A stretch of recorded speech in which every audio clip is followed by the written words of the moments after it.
مرغ، لیوان.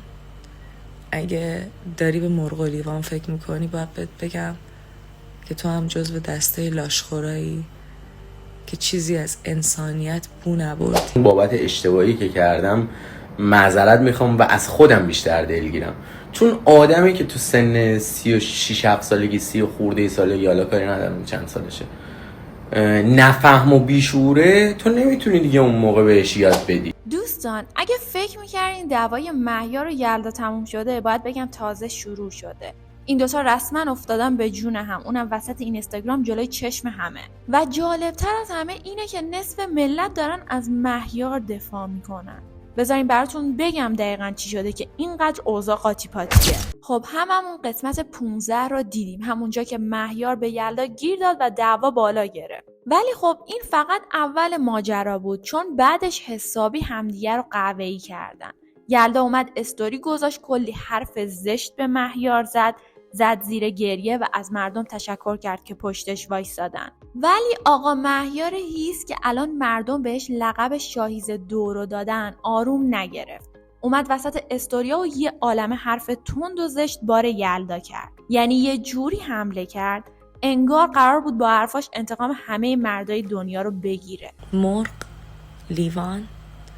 اگه داری به مرغ و لیوان فکر میکنی باید بهت بگم که تو هم جزو دسته لاشخورایی که چیزی از انسانیت بو نبردی و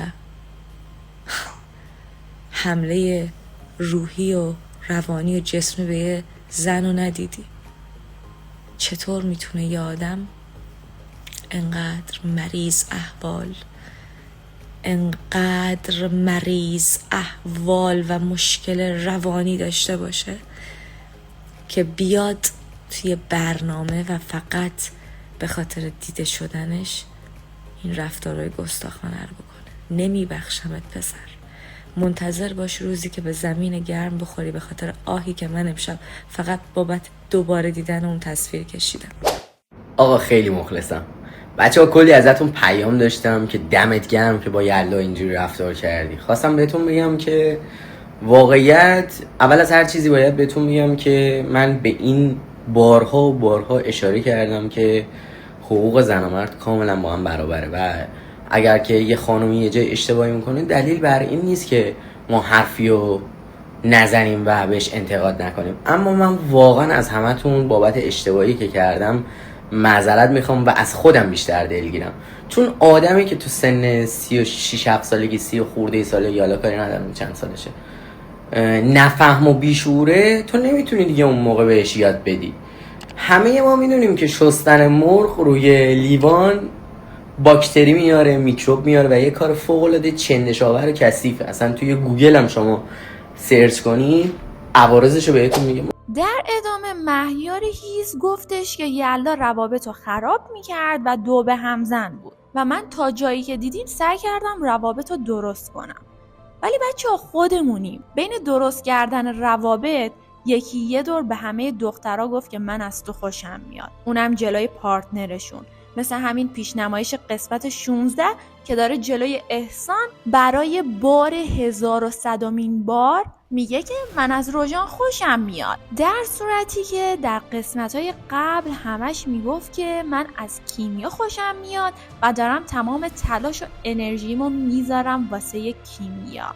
ولی خب داستان اونجایی برگریزون تر میشه که ملت دارن ازش دفاع میکنن. یعنی طرف کلی پیام تشویق گرفته، ملت براش دست زدن، اونم اومده تشکر کرده با یه لبخند تا بناگوش باز.